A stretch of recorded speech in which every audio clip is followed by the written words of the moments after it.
Okay. Thank you everybody for coming, and thanks for the invite to talk here today.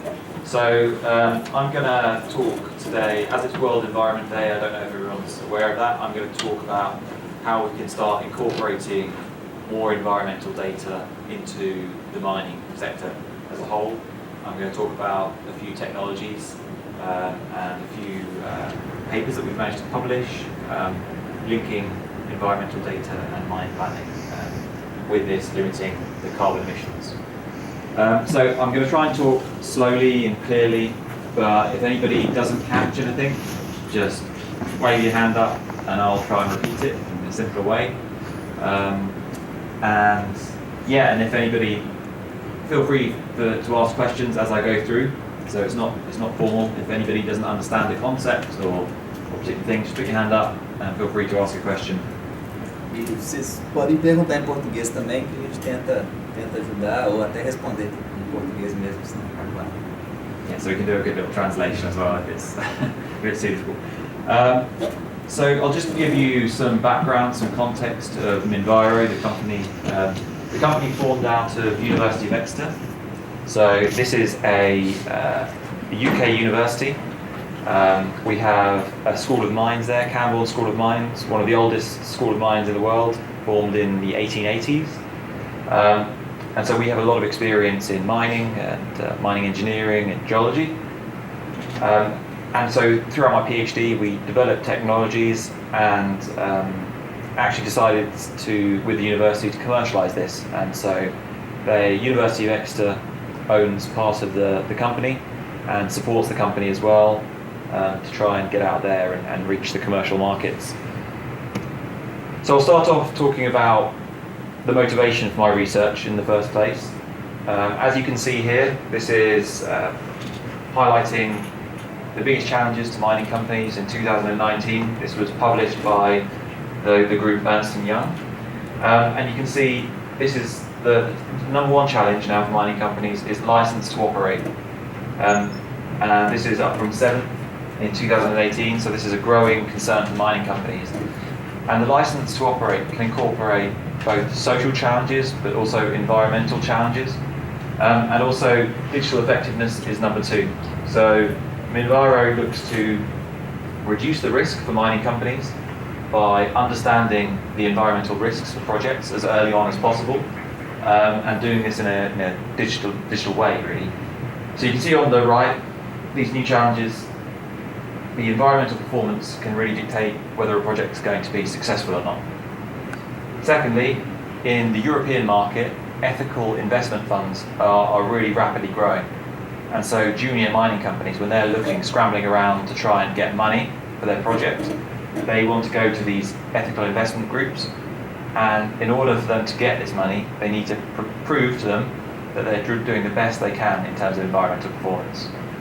So they have to have a plan that's going to show this. And also carbon tax is being introduced into different regions. So we have carbon tax introduced in Norway, and we also have it in Canada. So these can substantially affect the economics of a mining project. So I'm going to introduce you to the first concept. So all my technologies, all the development is associated with this concept, Lifecycle Assessment. So this is a way to quantify the environmental performance of a process or a project. So it's internationally recognized as a standard, so it's got its own ISO standards, as you can see, ISO 14044. And that means that you have to basically, when you complete a life cycle assessment, you follow this framework. So you start out with a study goal and scope. So with this in mind, you identify what you want to measure. It can be anything. You could want to measure the environmental impact of, say, producing a laptop. And then you have to identify what you're measuring and what you're not measuring. So you want to include all the materials that go into the laptop and all the environmental impact associated with that. Then you move on to what's known as the inventory analysis. This is the really time-consuming data collection. So, for example, we can see, okay, there's plastic that goes into here, so we need to understand the impact of that plastic. We've got some metals. I'm sure we've got some semi-precious metals and precious metals in there. So that's when you do all your data collection and you understand exactly what material is going in and the flows that are going out. And at the end, you have your impact assessment. This is what it's all for. So you might want to know the carbon footprint of producing this laptop. So this is the very principle of what a lifecycle assessment is. You can see here on this little graphic that this highlights that you might conventionally think, well, a flow sheet, okay, you've got the ore coming in and you've got the crushed ore coming out. You need to think more broadly. So you need to think, okay, well, you need energy to crush that ore, and you have some carbon dioxide emissions from producing that energy. So this is when you're thinking in a life cycle context, you're thinking very broadly. Okay, so here's an example of a very simplified processing flow sheet for rare earth production. And you can see the flows into the system, so you can see things like energy, water, materials, even land. You need to use the land whilst you're extracting the material. And you have the mining, the beneficiation stages, separation, and you have your final product, which is the rare earth element. You also have this dotted line. This is highlighting what we would, for example, what we'd be measuring in the system. So we're measuring all these processes, but in this context, we wouldn't be measuring the use of the rare earth in the final product. So you also need to measure, you need to create a functional unit. So you want to know you're releasing how much carbon dioxide, but related to 1 kilogram of rare earth oxide. So you need to be measuring your environmental impact against something. Okay, so is everyone clear about the basic principles of what life cycle assessment is? So we can move on to what sort of things you can actually measure with this approach. So on the right you can see all these different things. So climate change, very obvious one, the one that's most commonly cited, the one that people care about the most. But you also have ozone depletion, human toxicity, radiation, noise, eutrophication, all these different categories. So you can actually measure a number of different impacts that affect both humans and the environment using this approach. And just to put life cycle assessment into context, so most of my work focuses on environment, and it also links to the economic as well. But you can also include social aspects, so things such as working conditions, risk of accidents, all these sort of things. But the environment and economic life cycle assessment is better developed. It's easier to quantify. There's been more research into it as well. But social life cycle assessment definitely does have its uses and has a good potential in the future to be used more in the mining sector especially. Okay, so any questions about life cycle assessment to start off with before we get into some of the case studies? Okay, that's good. That's good, everyone must know it, then I can test people. Okay, so this is the first paper I'm going to talk about, the first model and technology.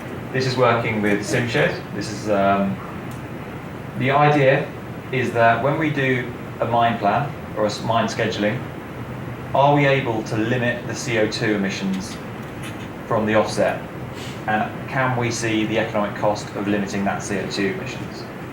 That was the basic principle.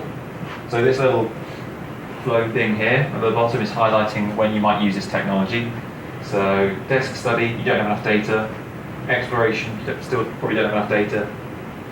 During these sort of pre-feasibility and feasibility stages, this process is very, very powerful to understand the risks that you might have in the project life.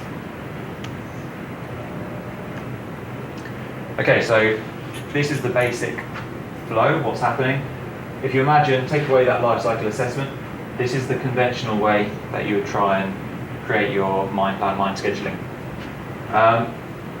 So you create your block model, and then you schedule that based on SimShed's optimization of maximizing the value, the NPV. But we added the additional environmental performance block model. And then you can use that as a constraint. So I'll talk through that more clearly. So if you imagine you spend, as a mining company, you spend millions of pounds drilling to get as much data as you can get. From that data, you create your economic block model. But you can also use that same data to create an environmental profile of each block. And so different physical properties such as hardness, density, position in the pit, these can affect some of the processes that you imagine will happen in the open pit. One of the most basic premises in this is if you're conveying or if you're using a truck to extract a block from the base of a pit, that requires more energy to get out of the pit than the block at the top of the pit. So it uses very simple premises like that to basically create a environmental block model equivalent alongside the economic block model. And as I explained, what the process of a life cycle assessment is, if you imagine we did the same approach, so a life cycle assessment on every single block, so automated that process. So you can include the energy consumption, so diesel consumption, for all these different processes for each individual block. This was based on data from worked with the Australian National Pollutant Inventory in terms of diesel consumption and dust formation, average dust formation for mining equipment, and then we also compared it against Canadian open pit baseline comparison scenarios. So once we were able to do this, we were able to create these graphics on the top, as you can see here. So on the left, you've got the conventional economic block model, and then on the right, you've got the environmental block model. And if you go onto the paper, it takes you to a link. I don't have internet connection here, but you can look around this block model and understand the relationships, what's going on. If there's some grade relationships, there's some not. And then here, this is an unconstrained scenario. So this is what the SimShed software does to maximize net present value, but without any environmental constraints or anything. And then we put into practice in the simulation 6 different carbon tax scenarios. So we basically put in carbon constraints. And I'm just going to show you, hope this works, I can show you a little video. I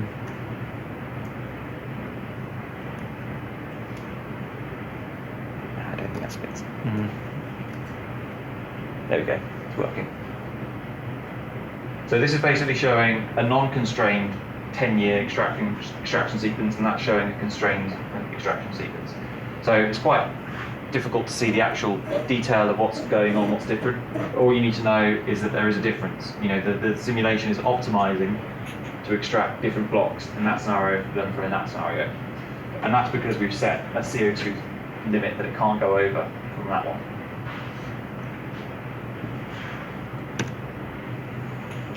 So the basic results, these are showing how, this is the CO2, I mean it's quite hard to see, but this is cumulative CO2 emissions compared to the baseline, that's the baseline, and this is cumulative net present value against the baseline.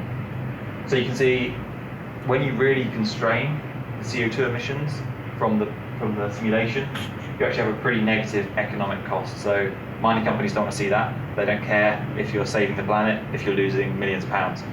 So you've then got to look at scenarios where things are positive economically, but also saving CO2 emissions.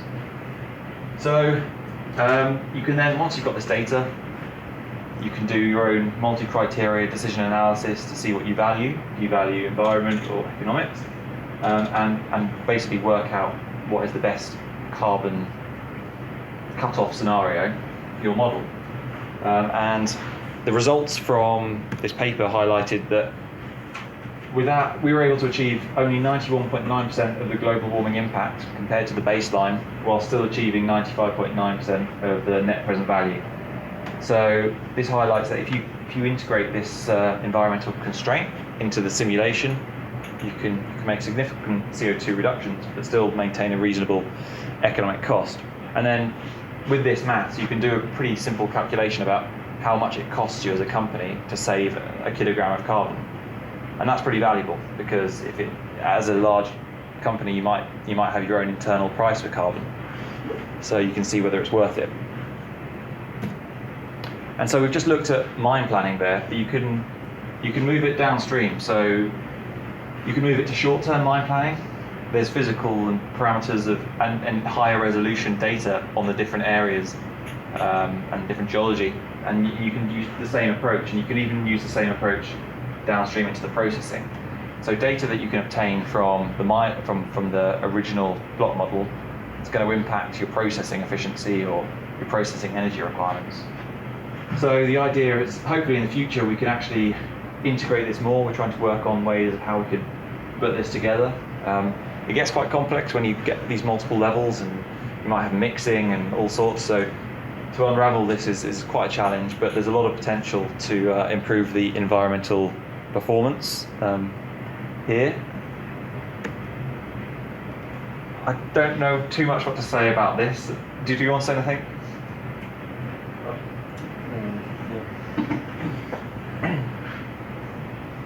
Make it in português. Então, essa parte aqui, pessoal, é mais para ampliar um pouquinho mais o escopo, que ele está trazendo exemplos bem claros da questão de emissão de CO2, né, a parte de poluição como um todo.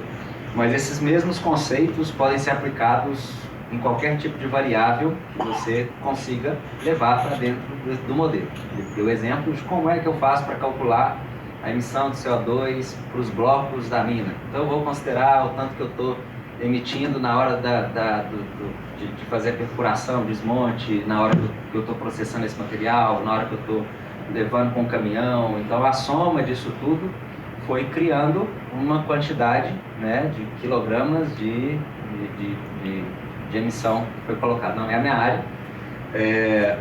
Então qualquer variável, ele está citando exemplos que você conseguir trazer para dentro desse modelo, você consegue fazer esse mesmo tipo de estudo que está sendo apresentado aqui, não é limitado ao assunto CO2. E aqui é só um exemplo que tenta passar por várias áreas. Aqui nós estamos no departamento de engenharia de Minas, então tem muitos aspectos que estão mais perto da nossa realidade.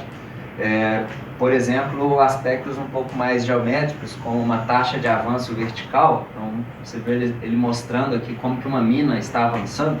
Então, cada restrição dessa colocada, e na hora que nós fazemos a otimização, você busca maximizar o valor presente líquido do projeto, né? Quanto que aquilo ali vai dar de retorno. Então, na hora que você modifica parâmetros, por exemplo, uma taxa de avanço vertical, ela está associada, por exemplo, ao tipo de equipamento que você tem.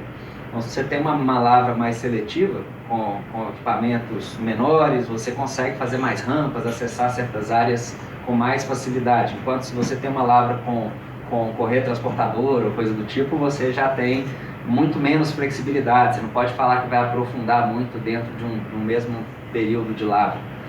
Vale o mesmo raciocínio quando a gente fala de largura de lavra, mining width. Então nós estamos falando que eu preciso de uma área maior para os equipamentos trabalharem, né, para o fundo de cava, para coisas desse tipo. Então, primeiro eu vou falar só das variáveis aqui, depois a gente interpreta o gráfico.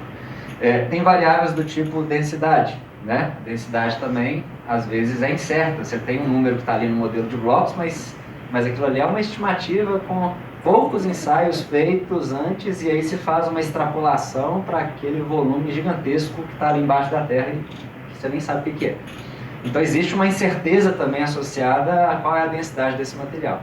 Você imaginar que todo o seu projeto está baseado na tonelagem de material que você está vendendo para o cliente lá no final, então uma densidade que você erra um percentual para um lado ou para o outro pode estar impactando significativamente o valor desse projeto. Então qual é o impacto disso? Não é assim, 1% a menos de densidade e 1% a menos de valor para o projeto. Não é linear assim. Você tem que realmente testar cada um desses possíveis cenários quando você não sabe qual é o cenário.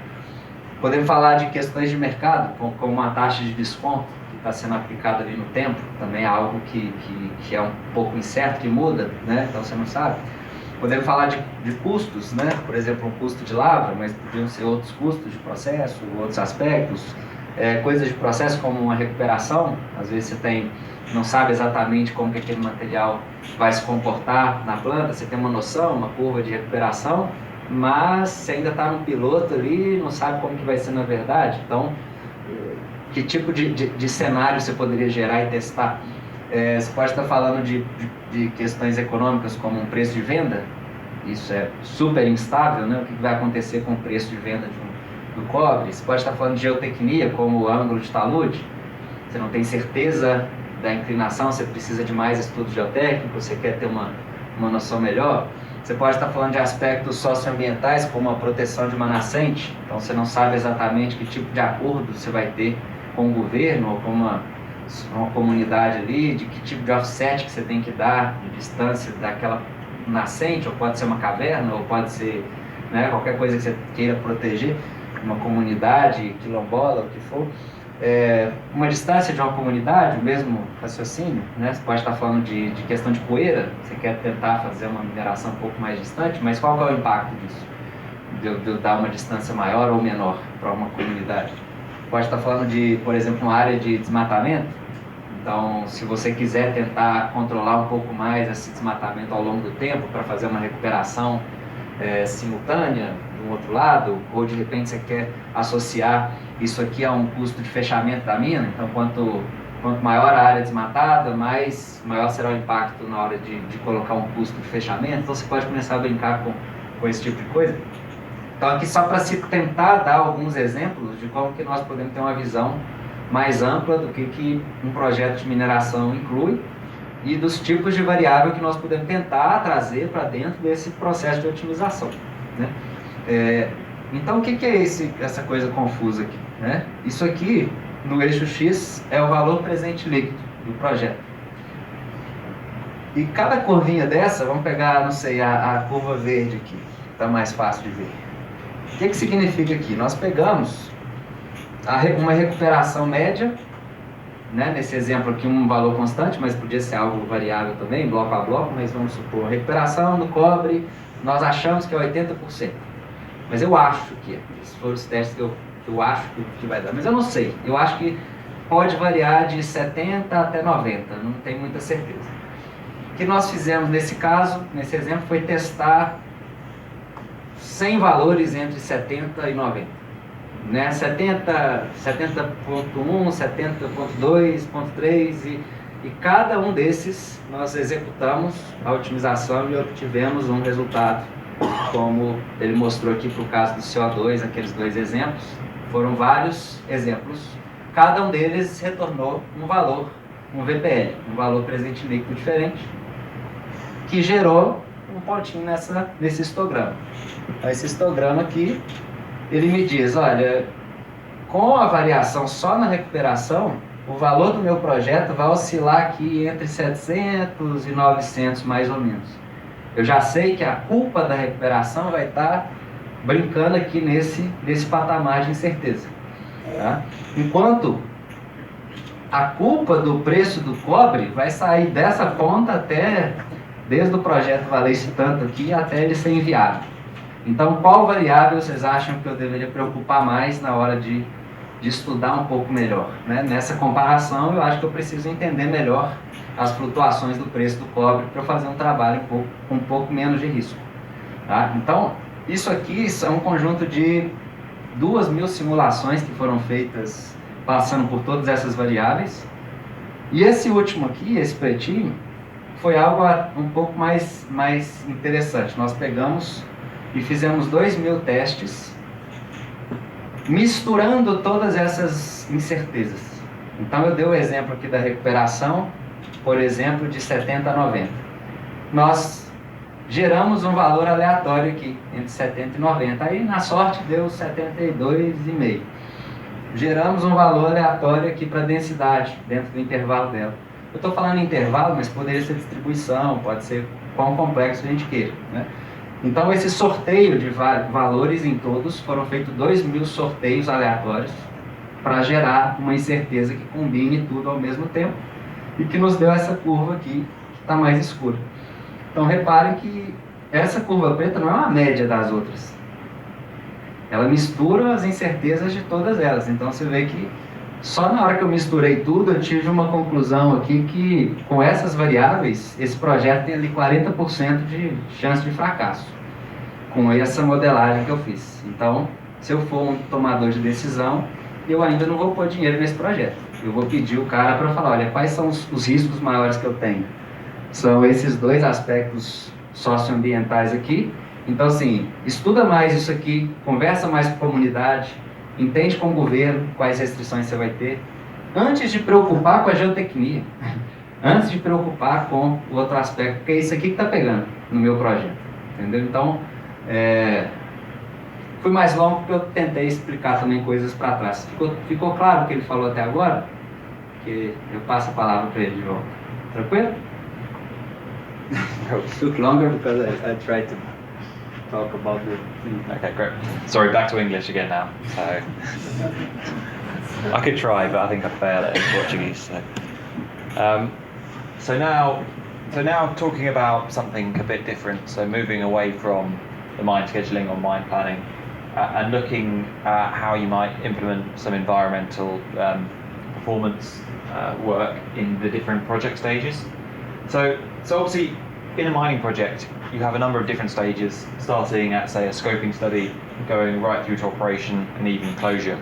And there's different opportunities in these different stages. So you get different data types and data quality during these different stages. So during the pre-feasibility and feasibility, very dense data collection phase, and during those phases, you're actually able to do a little bit more. So you might not be able to see the detail on this, but the main thing that you need to understand is, so you have project moving from desk study right through to closure on the right hand side, and the bottom here shows this is the ability to influence the project, and this is the data availability and quality. So you can see that there's the advantage of doing lifecycle assessment or similar approaches during the early stages is that you can really influence what happens on a project. There hasn't been millions of dollars of capital investment going into the project. They haven't already put the infrastructure in place. So anything that you can understand during this phase, these phases, really has the ability to make a difference. But obviously the problem is any study that you might do has lower data quality and higher uncertainty associated with it. So this means that you should use different types of approaches as you move through the project. And basically it starts off as semi-qualitative or semi-qualitative, so you're just having assumptions based on what other projects have achieved. And then you can move through the stages. And most of my work is basically between pre-feasibility and feasibility, and maybe through to operation as well. So I'll just highlight this very briefly. So this is just a free tool that we created for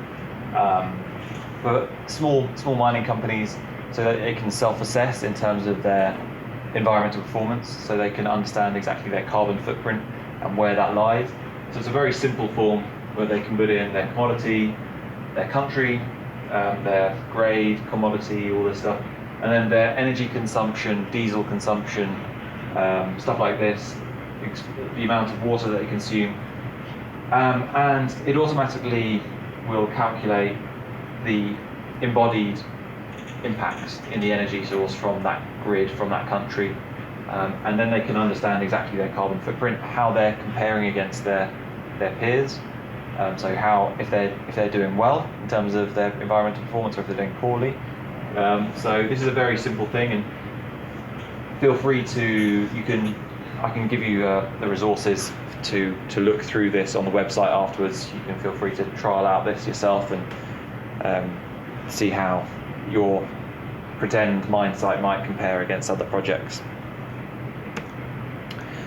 So then we'll move on to the work, slightly more technical, more suited to companies that are in the development stage. They want to understand exactly the impacts of their different processes in their project.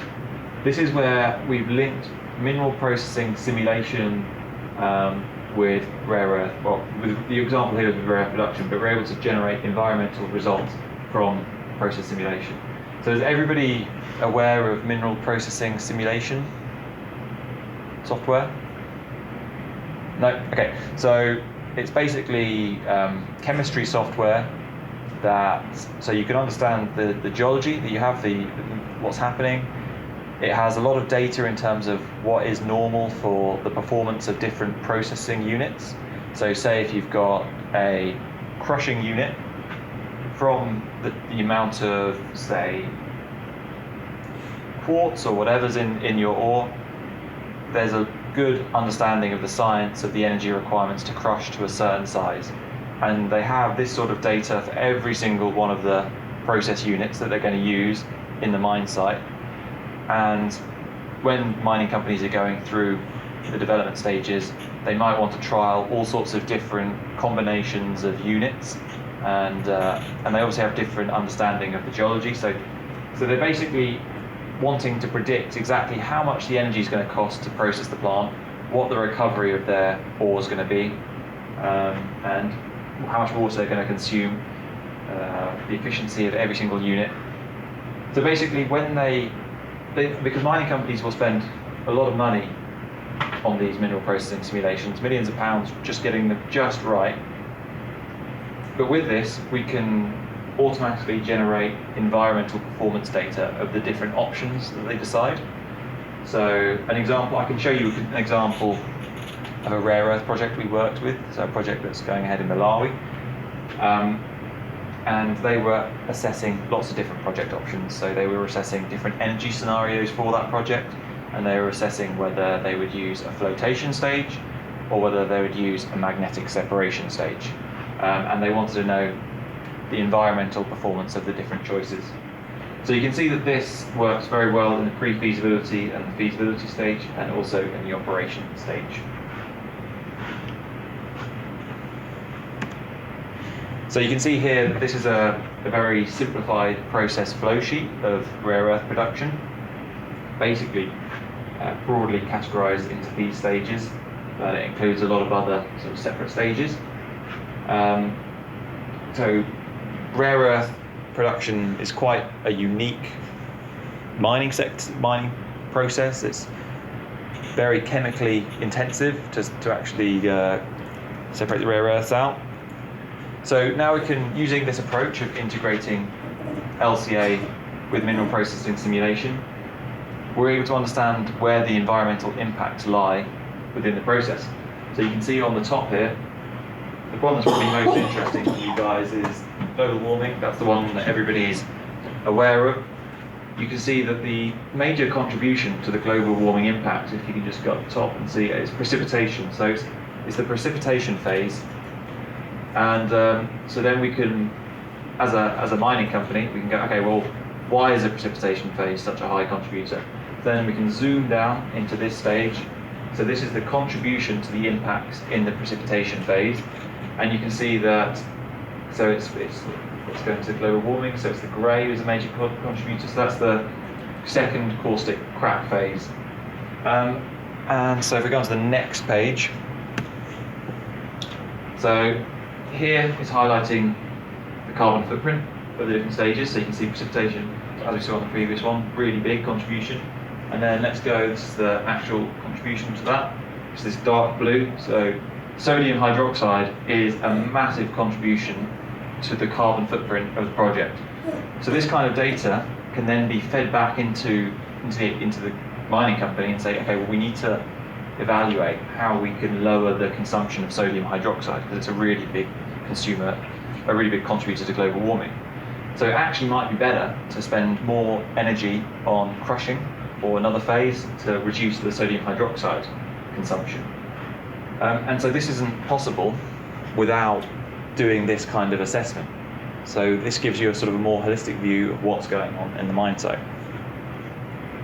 Everybody with me so far? Any questions? So I'll just maybe I won't go into the actual dashboard because I don't want to go out of the presentation. It might take a while to get back in. But we basically created a dashboard which is easy to use and customizable. You can click on different things, and I can share with you a link at the end so you can go on it yourself and play around with it. So this dashboard allows this mining company, who is our main test company really, to play around with their different project options. So you can see, I mean, you definitely can't read this because I can't read it, but you can see those different options with different energy scenarios for the project. So they might have had the option of using coal. There was a large coal power plant being developed in Malawi, funded by China. But from our advice was, if you're going to be trying to sell your product as a environmentally friendly source of rare earths outside China, then you really can't be using that energy source. So they looked at other energy sources. So they looked at the grid, and the grid was really good, low carbon. It was mainly hydro in Malawi. But the problem was that they were basically on full capacity in the daytime use of electricity in Malawi.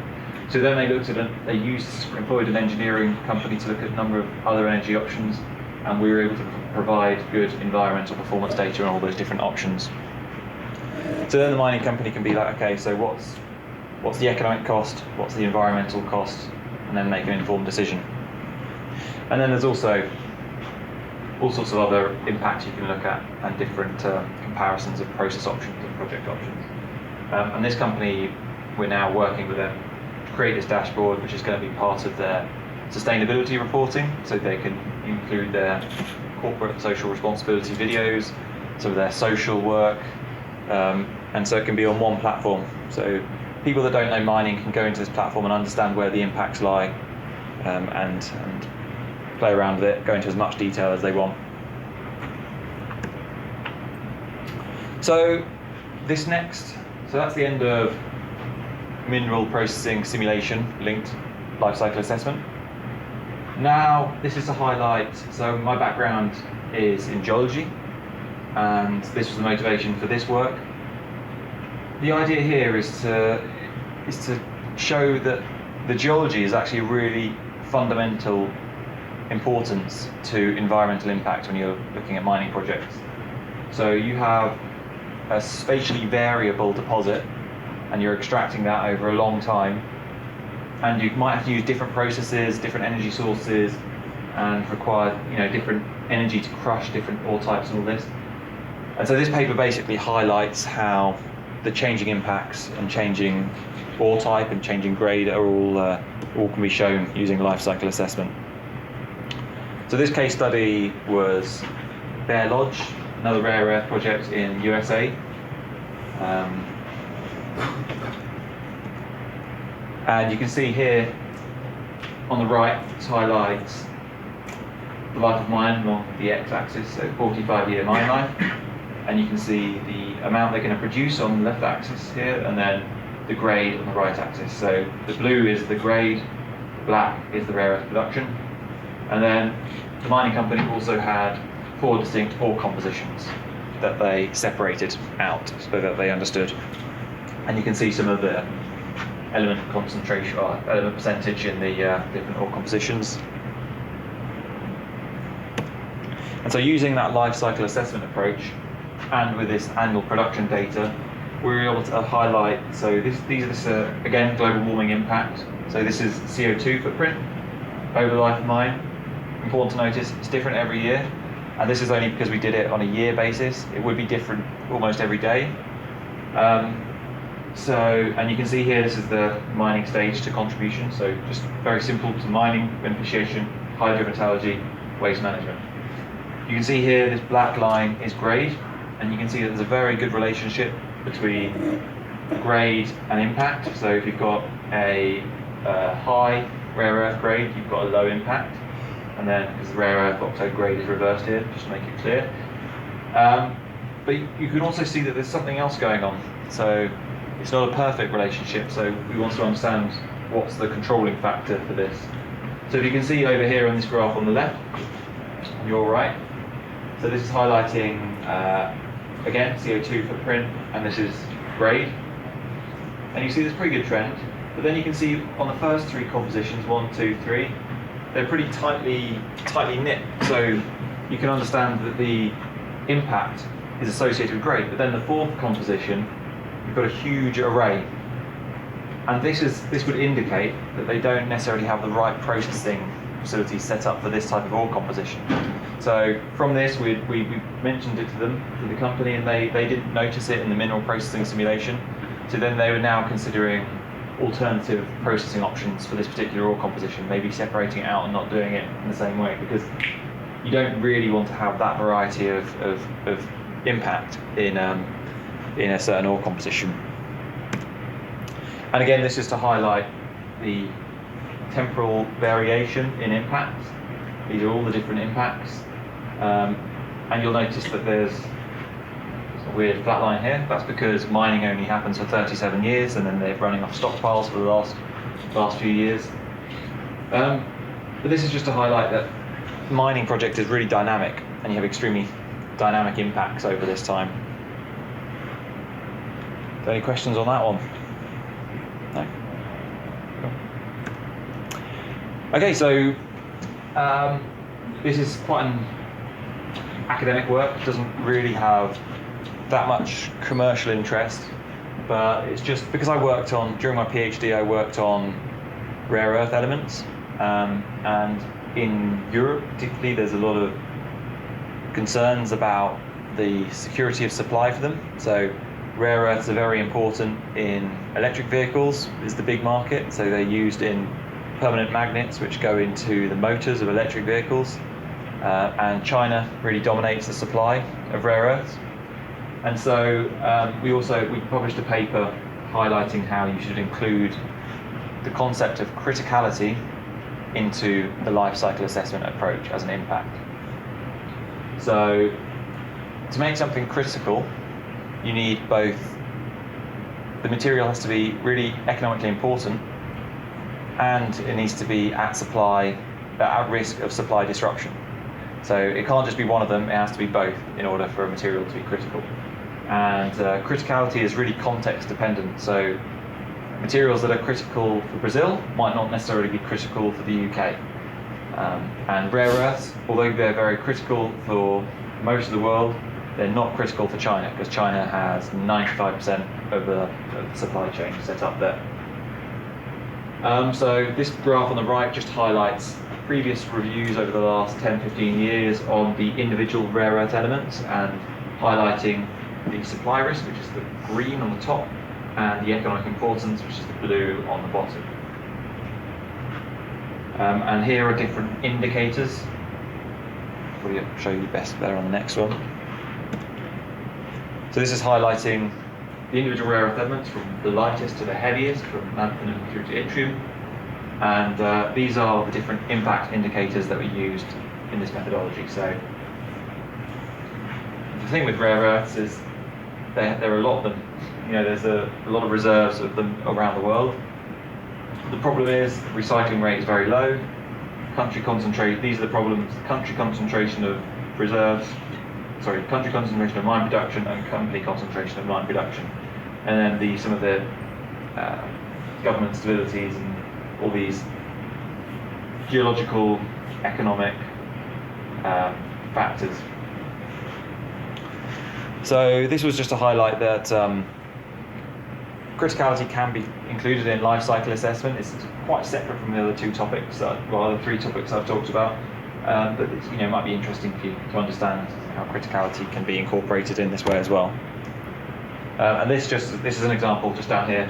This is to show the scenario of the materials that go into a permanent magnet. So the really strong magnets, neodymium, iron, boron. And this is to show the two conventional methods that were used in life cycle assessment, and this method that was developed. This highlights that the rare earths are highlighted as being at higher risk, basically, in this scenario. So just a bit of context as well about Minviro. So we're a new startup. So as I said, we formed out of the university, but we've been quite busy in the first 6 months or so.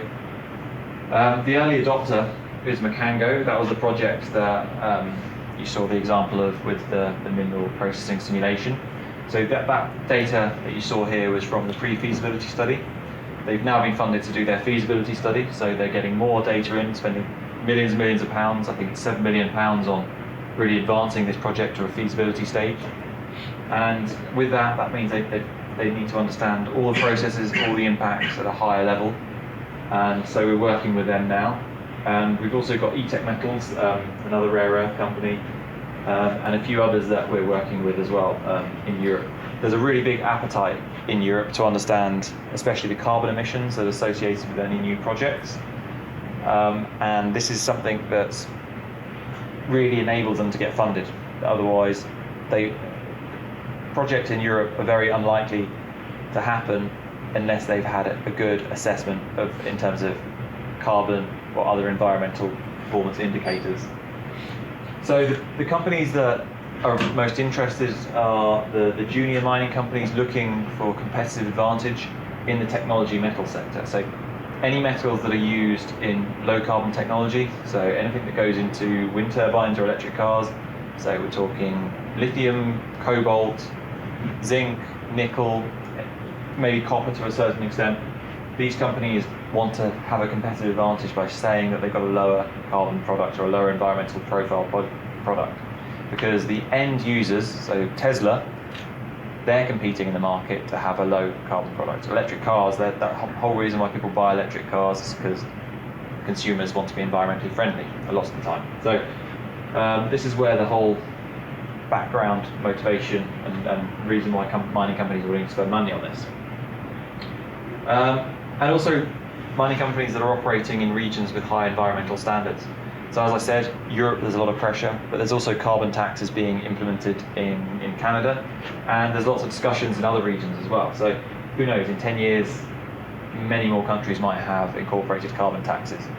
And if this becomes the case, then mining companies really need to reconsider some of their fundamental economic calculations. So that's kind of important. So we have lots of trials with some of these companies, and we've also got a few paying customers now, which is good. Yeah, and we're looking to basically expand. I've been in Chile before here, speaking to Codelco and a few other mining companies, and there seems to be an interest in sort of adopting this technology more broadly. And just to highlight the people that have been involved in this, so quite an academic-led team, so myself, and then Professor Francis Wall from the University of Exeter, Campbell School of Mines, who's a geologist. Her specialist is in rare earths, which is why so much of my research was focused on that area. And then Dr. Xiaoyu Yan, who's also University of Exeter, very much involved with the lifecycle assessment, fundamental technology of lifecycle assessment, and how to develop novel methods for that. And then obviously, because we've got quite a academic sector here, we thought it would be wise to have an industrial advisor. So we have Nick Russell, who's an established person in the commercial side. He's director of a geophysics company in Wales. And just to highlight some of the motivations,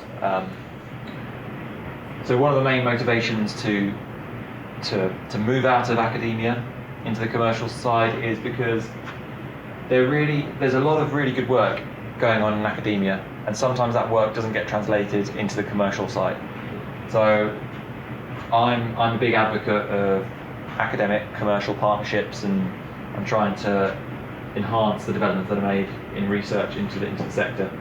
And I think that mining companies are getting into a bit of a tipping point where they may have traditionally been viewed as challenges, like environmentally poor challenges. It doesn't have to be the way. If mining companies try and adopt these technologies early on, understand and are transparent in their environmental performance and objectives, then there's no reason why mining companies can't be proud of their environmental methods and performance. So just a couple of conclusions just from the life cycle assessment side. Main point is, and I say this to every mine company that I see, you can do the most good if you adopt this technology right at the beginning of the project. You can avoid all sorts of risks that might happen later in the project life.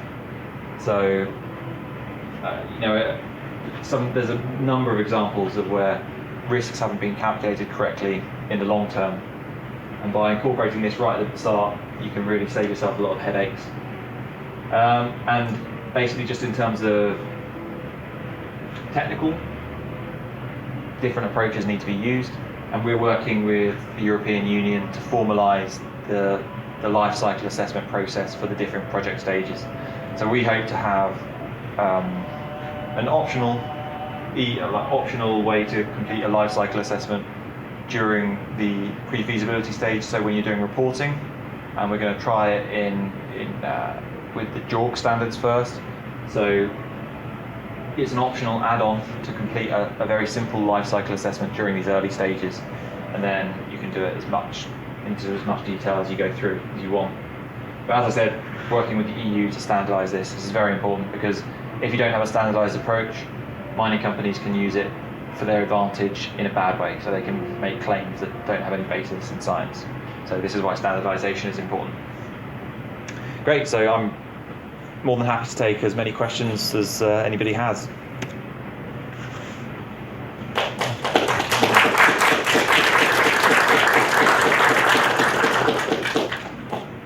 Yeah. Yeah, I have a question. Yeah. How is the estimation of CO2 emission or any other environmental variable done by a single block if it depends on many variables, not geologic, but process variables? I mean, it depends on how it's going to be transported, if it's going to be haulage or... So in the paper that we did, we chose, I think, 4 or 5 variables. So stuff that we were very sure about, that we knew about. So basically to do with density. So different density means that you've got different density in your truck, so you've got different energy requirements to move it. And another variable was location in the like depth of the deposit and distance from where. So it was assumed one drop-off site. So you've obviously got distance travelled and height. So very, very simple calculations, not taking into account any haulage routes or anything like this. So this is where we'd like to continue the work so that we can work with, say, more short-term mine planning, haulage routes. Then you can actually do more robust calculations. And you also have, based on that haulage length, you also have other calculations that are well established. So dust emissions from equipment. And all of these were put in, given a reasonable context, put in, assessed against baselines from the Canadian baseline study for open pit mining. So they did this big study on all their large scale mining operations, because this example was a large scale like block model that we used. So they basically did this big study for their operations to understand average energy consumption, mining energy consumption, so mining equipment energy consumption, so like mining trucks and that stuff. And so we only use those things. So it's not to say that those carbon emissions are accurate. They're lower than, they're like a low estimate, if you see what I mean, because we only took 4 or 5 estimates. You can put any other variables you want. Yeah, you can as long as you know what the variation is. Yeah, but that's the question. Yeah. I think the problem is to model how these variables are going to relate. So, but the thing is, if you think about the way that the modelling works, though, if you're underestimating the CO2 and you're constraining under that underestimate, then you're still reducing overall CO2, because you're not taking into account everything. So you know that hauling less or doing these other things is lower CO2. But I do agree, if there needs to be lots more work going into understanding how you can better calculate CO2, whatever impact you're trying to look at based on the different block models. So I think the idea, the sort of way that this is going to be applied is extremely early on, and understanding sort of the risks, if you see what I mean. And then as you move through the project, you can use the same approach, but with the more detailed mine plan. Say if you get into a feasibility and you understand exactly how much equipment you need, exactly what sort of diesel consumption you might have in your mine life over a certain time, that's when you can actually start doing more and more things. Yeah.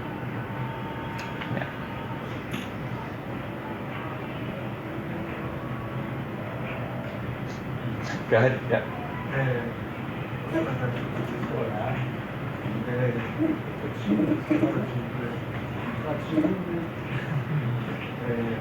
A minha pergunta vai um pouco parecida com a do Pedro. Quando você, desculpa, não sei se eu não Alexandre, quando você mostrou as curvas de variação das variáveis e tal, achei muito interessante, assim, toda a proposta. Só que a dúvida que eu fiquei é, quando você vai integrar essas incertezas, assim, me pareceram variáveis pouco usuais, assim, essa abordagem de simulação de resultados. Eu queria saber se as abordagens consolidadas na literatura, se isso funciona para essa nova proposta de incorporar essas novas coisas, ou foi proposto alguma abordagem nova, assim. Por exemplo, quais variáveis? Não, por exemplo, a primeira coisa que eu pensei por exemplo, você trabalha lá com PWI e isso vai influenciar no UFMG, que vai influenciar no seu custo de CO2, isso ok, assim, apareceu na minha cabeça, posso estar errado, isso é uma correlação mesmo muito complexa de se trabalhar. Eu nunca tinha visto, eu achei muito interessante até saber se, por exemplo, essas coisas clássicas, assim, localidades, aquela relação sequencial, se isso funciona para essas novas coisas ou se é alguma coisa nova. Não, sim. The question was for me. Então, sim, inclusive, até pelo meu background, eu fiz o meu mestrado lá na McGill, na área também envolvendo simulações geoestatísticas, então você pode sim, é um nível mais alto do que esse. Isso aqui é simplesmente, esse exemplo que eu dei, daquele gráfico, simplesmente testa um parâmetro diferente e vê o resultado. Testa outro e vê o resultado. Então, na medida que você testa, então qualquer aspecto, você colocou alguns aspectos dentro de um processo. Você pode, por exemplo, calcular, a gente estava discutindo aqui, quantas horas de residência esse material desse bloco vai ter dentro desse processo. Então, se você consegue fazer esse cálculo, você coloca no bloco a informação horas. E de repente você vai fazer uma otimização que diz, olha, o tanto que eu tenho de horas disponíveis dos equipamentos é esse. Então você não está mais fazendo uma otimização baseada em massa que entra, o que é mais rico, a avaliação é mais rica do que essa. Então, essas variáveis, você pode trabalhar também com incertezas do ponto de vista econômico. Então, algum insumo que você tem, você não sabe exatamente o custo que ele vai ter. Então, você pode trabalhar com diversos possíveis custos. Quando você vai para esses outros patamares de discussão, não são só ranges, são distribuições. Então, eu tenho uma certa variável e ela tem uma distribuição normal, ou log normal, ou com certo comportamento.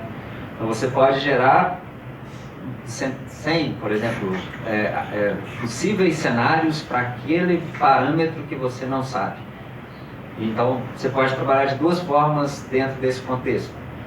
Rodar uma vez para cada e ver o que aconteceria em cada cenário, ou trabalhar com uma otimização estocástica, que aí é você realmente importar para dentro do otimizador, nesse exemplo, 100 modelos, as 100 possíveis respostas que você tem, 100 possíveis parâmetros, e rodar uma otimização que no final vai te dar uma curva com uma análise de risco, com P10, P90, P50, e na própria interface você consegue restringir a incerteza também. Eu quero que, dentre esses 100 cenários que eu estou colocando aqui, que o resultado que você vai me dar não ultrapasse em nenhum deles tal patamar. E se a gente vai para um contexto de simulação geoestatística, eu tenho um teor de ferro que não é estimado, não é um teor fixo, e sim 100 simulações do teor de ferro. Então, na hora que você vê um gráfico, ele mostrou o gráfico de NPV, mas você teria um gráfico de teor de ferro ao longo do tempo. Então, você pode colocar no padrão, você trabalharia com a blendagem. Não, eu quero teor de ferro entre 48% e 50%. Essa é a minha especificação que eu tenho que entregar. Isso para um modelo estimado. Você tem um número. Mas se você tem certezas, aquele plano de lavra, ele não vai ter mais só um valor médio, que é 50%. Ele vai ter uma oscilação que pode chegar a 55% ou pode chegar a 44%. Nessa coisa. Então a curva já não é mais uma linha, é uma distribuição, é uma análise de risco em cima daquilo. E o otimizador você pode falar não só que você quer que na média fique abaixo de 50%, mas que essa incerteza não ultrapasse 52%. É uma restrição a mais e ela é estocástica. É complexo, né? Mas acho assim, se vocês quiserem entrar um pouco mais a fundo, entender, não precisa entrar nesse grau de complexidade.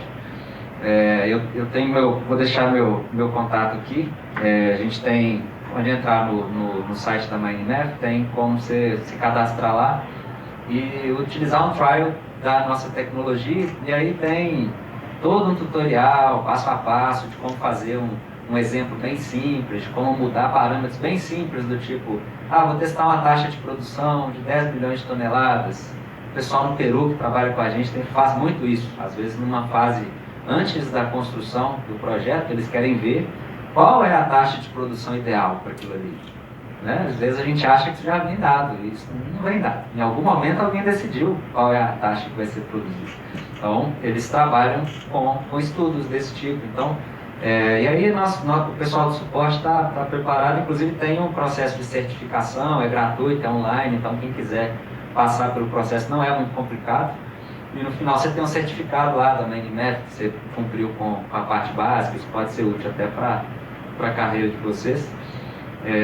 Então, isso está no nosso site. Aí o que eu vou sugerir é o seguinte: quem entrar lá para cadastrar, tem um formulário aí que fala, se quiser esses links que o Robert falou, dessas outras páginas, aí pede lá, eu vou passar para o pessoal do suporte os links, e aí quem falar assim, não, eu queria os links lá da palestra do Robert, aí o pessoal já manda para vocês também, para não perder. Beleza? Mais alguma dúvida? Esclarecido? Não, era necessariamente no links. E agradecer também. You're asking for the links? You give me, we'll make it happen. Sure.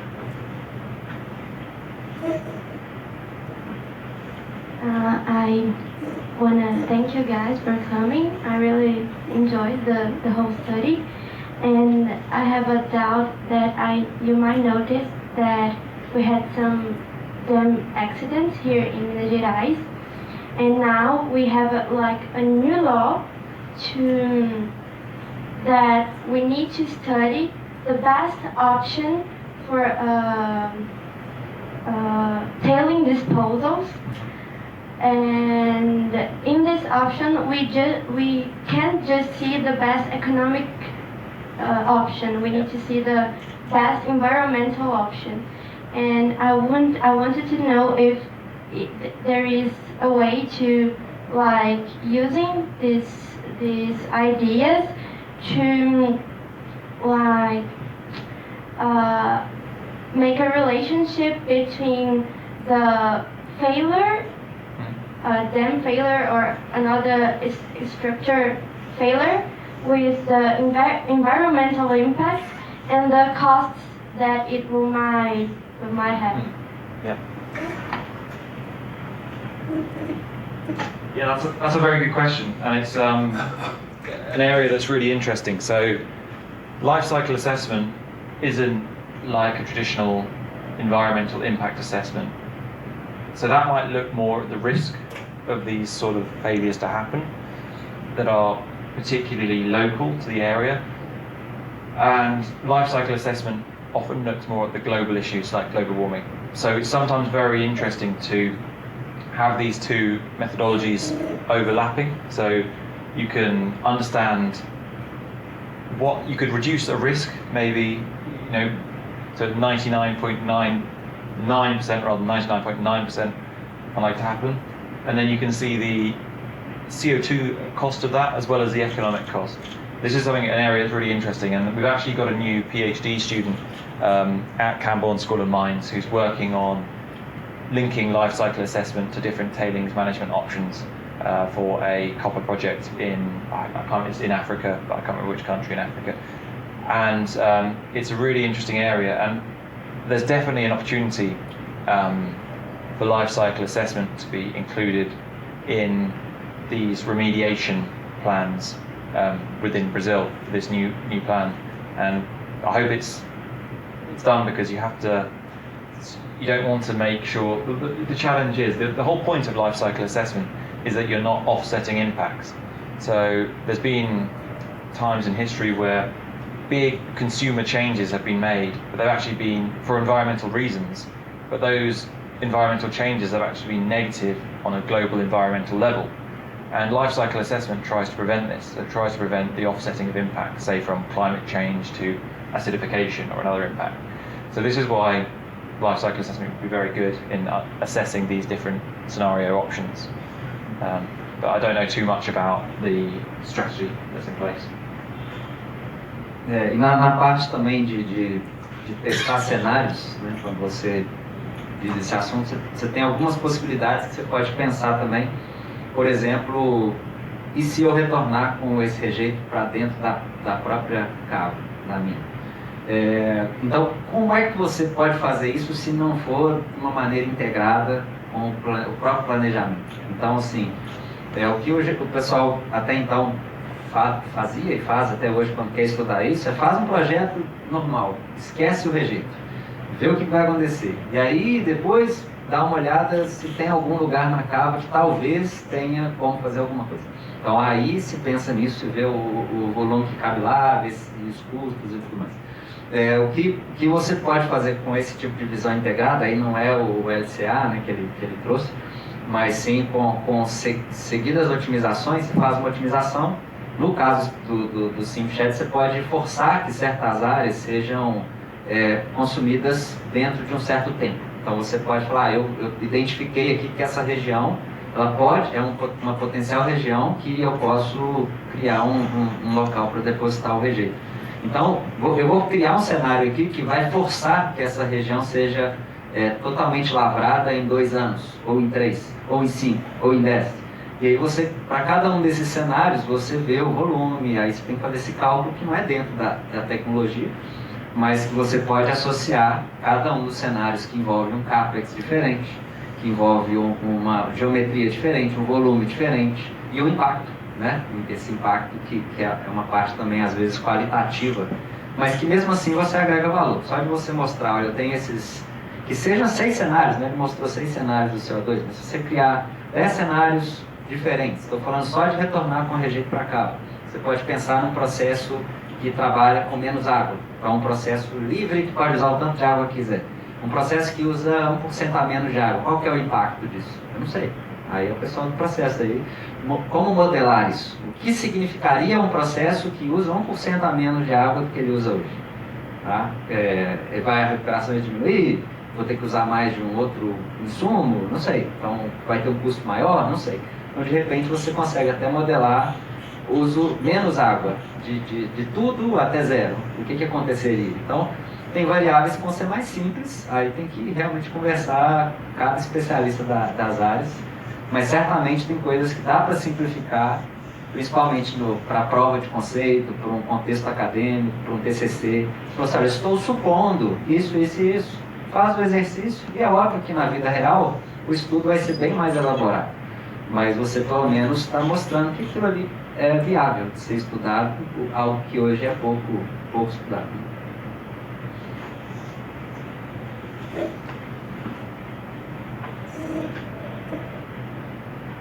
Good. Thank you, Robert. Thanks very much. Thank you.